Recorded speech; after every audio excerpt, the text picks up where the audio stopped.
This is a unique 265 coat machine.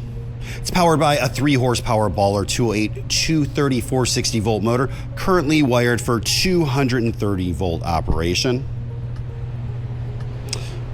It's gonna be hard to see, but it does have an 1.25 inch spindle.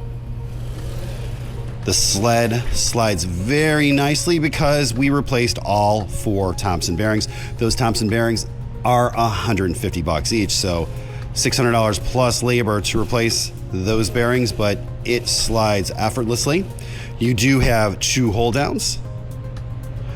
There's also a manual hold down here, of course, to lock your material in place. It is foot pedal actuated for those hold downs.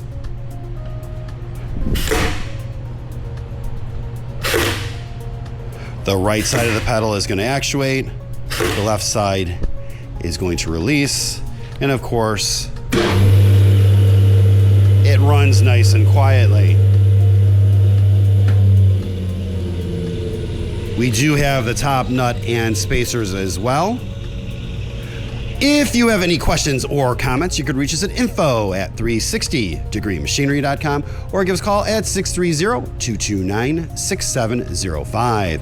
Again, thank you for tuning in to 360 Degree, helping you buy with confidence.